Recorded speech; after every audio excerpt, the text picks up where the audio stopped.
मान्यतेच्या निकषामुळे राज्यात मोठ्या प्रमाणात शिक्षकांची पदे अतिरिक्त होत आहेत। म्हणजे सरळ सरळ महाराष्ट्राच्या शिक्षकांचा घात आहे असं म्हणायला पाहिजे। आज शिक्षकांचा मोर्चा आला इकडं। आपण दादा सगळ्या सरकारने असं काम केलं पाहिजे की शिक्षकांना कधी इथं आझाद मैदानात येऊन मोर्चा काढायची गरज लागू नये। आंतर जिल्हा बदल्यांच्यासाठी शिक्षक जर्जर झालेले आहेत जिल्हा परिषदांचे। आणि अध्यक्ष महोदय, एका बाजूला तुम्ही परदेशी लोकांना पायगड्या घालायला लागलाय आणि दुसरीकडे मराठी शिक्षकांनी ग्रामीण भागातील पिढ्यानपिढ्या घडवल्या, त्यांना आता रस्त्यावर आणायचं काम आपण चालू केले। अध्यक्ष महोदय, काही ठराविक सिंगापूरची एक कंपनी आहे, त्यांना मोनोपॉली देण्यात आलेली आहे। या विद्यापीठा जी आहेत ना, त्यांना सिंगापूरला पाठवलं जातं। सिंगापूरच्या कंपनीबरोबर त्याचा टायअप झाला, त्याला 30% पार्टनरशिप दिल्यानंतर या एज्युसिटीमध्ये त्यांना जागा मिळते। हे आपल्याला दादा माहिती आहे का? ज्यांना एज्युसिटीत जे फॉरेनच्या युनिव्हर्सिटी आल्या त्यांना विचारा, तुमचा प्रवास भारतात कशी आला, तुम्ही कुठल्या मार्गे आला? ते सगळे सांगतील सिंगापूर मार्गे आलो। आणि म्हणून अध्यक्ष महोदय, शैक्षणिक कॅम्पसवर पायाभूत सुविधा, डिजिटल आर्किटेक्चर, कन्सल्टन्सीसाठी सिंगापूरमध्ये काही ठराविक कंपन्यांशी करार करणं हे त्यांना बंधनकारक करण्यात आलेलं आहे। या प्रकल्पात सहभागी इच्छिणाऱ्या जागतिक विद्यापीठावर अप्रत्यक्ष अशी अट घालण्यात आलेली आहे। त्यांनी या ठराविक सिंगापूर आधारित कंपन्यांच्या माध्यमातूनच आपलं काम पुढे न्यावं असे त्यांना इंडिकेट केलं जातं। तिकडं आल्याशिवाय एज्युसिटीत जागा मिळत नाही। नाही तर आमच्या विश्वजित कदमच्या भारतीय विद्यापीठाला जागा द्या, आमच्या त्या बंटी पाटलांच्या DY पाटीलना जागा द्या, त्याच ह्या परदेशी युनिव्हर्सिटीच्या मध्ये आपण विचार करा। परदेशी लोकांना जिथं जागा देतोय तिथं आम्ही पण त्यांच्याशी कॉम्पिटिशन करू। नाहीतर साहेबांनी सांगितलं, CM साहेबांनी 1 लाख मुलं तिथं शिकतील।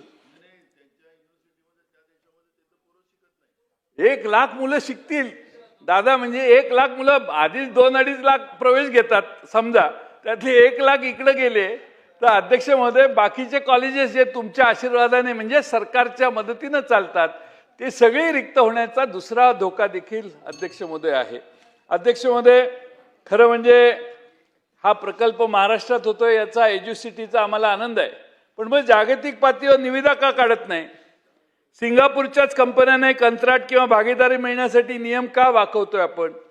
परदेशी विद्यापीठांना आकर्षित करण्याच्या नावाखाली केवळ काही ठराविक विकासक आणि सिंगापूरच्या कन्सल्टन्सी कंपन्यांची खिसे भरण्याचा हा कार्यक्रम आता आम्हाला सगळ्यांना त्याचा वेगळा वास येतोय। अध्यक्ष महोदय, माझी शिक्षण मंत्र्यांना, मुख्यमंत्र्यांना विनंती आहे की महाराष्ट्रातल्या कंपन्यांमध्ये का हे आपण काम करणार नाही का? सिंगापूरच्या कंपन्यांकडून वाया येणारा निधी याला का महत्त्व द्यायचं, याचाही विषय आपण केला पाहिजे। अध्यक्ष महोदय, आपण पटपडताळणीचा विषय आहे, बाकीचे बरेच मुद्दे आहेत, मी ते सगळं बोलून तुमचा अध्यक्ष महोदय वेळ घेत नाही, पण माझी विनंती आहे की या निमित्तानं आम्ही जे पेपर फुटीचा प्रश्न अलीकडे जागा झालेला आहे, त्या तब्बल देशामध्ये 90हून अधिक पेपर फुटले। या कशाची जबाबदारी सरकारने अध्यक्ष महोदय घेतली नाही। महाराष्ट्रातला TETचा पेपर फुटला, याची आपण महाराष्ट्र सरकारने जबाबदारी घेतली नाही। एवढंच नाही तर नीटचा पेपर देखील फुटला आणि याचे धागेदोरे नेमके आणि त्याचा मूळ सूत्रधार महाराष्ट्रातला निघाला। म्हणजे राज्य कुठं नेऊन ठेवतोय आपण, याचाही विचार केला पाहिजे। केंद्र सरकारचा पेपर फुटला तर केंद्र सरकार म्हणतं वायुसेनेचा वापर करून पेपर आम्ही पोच करतो। अरे पण पेपर निघाले तिथंच फुटले तर वायुसेना काय करणार आहे? वायुसेना वापरून अध्यक्ष महोदय, आपण थोडंसं याविषयी एक तरी पेपर नीट घ्या असा आदेश सरकारला द्या। शेवटचा मुद्दा आहे, मी जास्त वेळ घेणार नाही, आपण मला मेहरबान होऊन वेळ दिलेला आहे याबद्दल आपलं धन्यवाद। पण शेवटचा महत्त्वाचा मुद्दा आहे तो म्हणजे अध्यक्ष महोदय, सभागृहात एक महत्त्वाच्या विषयावर मी लक्ष वेधू इच्छितो। अध्यक्ष महोदय, आजची मुलं मैदानात कमी आणि मोबाईलच्या स्क्रीनवर जास्त दिसायला लागलेली आहेत। सोशल मीडिया हा संवादाचं आता माध्यम राहिलेलं नाही, ते लहान मुलांचं व्यसन झालेलं आहे.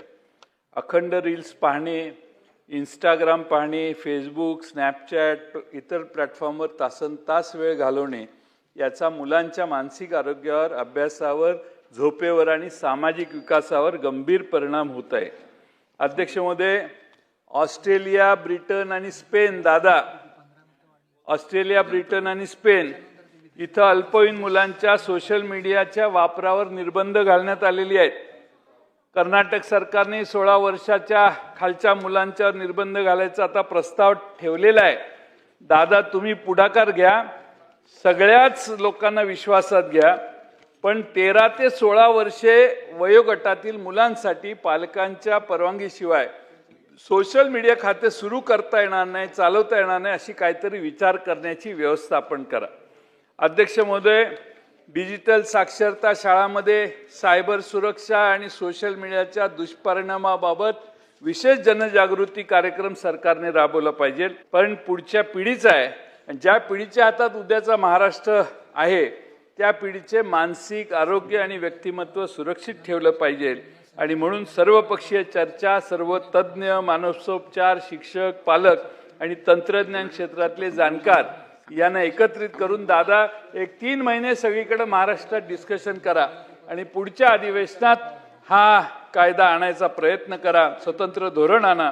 तसेच केंद्र सरकारकडे डिजिटल पर्सनल डेटा प्रोटेक्शन कायदा DPDP ॲक्ट आणि माहिती तंत्रज्ञान कायद्याच्या चौकटीत अल्पवयीन मुलांच्या सोशल मीडिया वापरावर कठोर राष्ट्रीय नियम करण्याची आपण शिफारस करावी अशी विनंती करतो आणि माझे 2 शब्द पूर्ण करतो. धन्यवाद. चला पुढे जाऊ. आता प्रस्तावावरील चर्चा आता संपली असून त्यावरील उत्तर उद्या देण्यात येईल.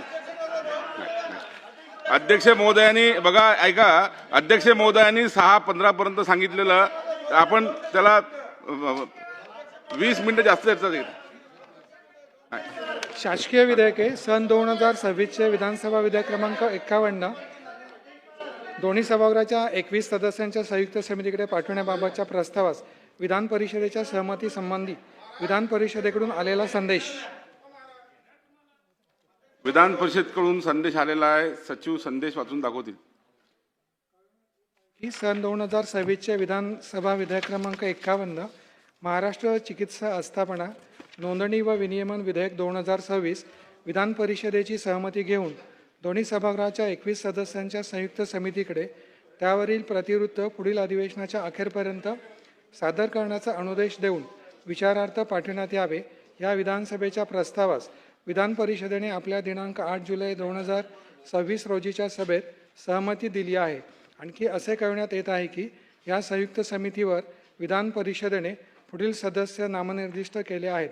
श्रीमती नीलम गोरे, श्री सतेज उर्फ बंटी पाटील, ॲडव्होकेट अनिल परब, अनिकेत तटकरे, श्री श्रीकांत भारती, श्री अमित गोरखे, डॉक्टर राजीव पोद्दार. मंत्री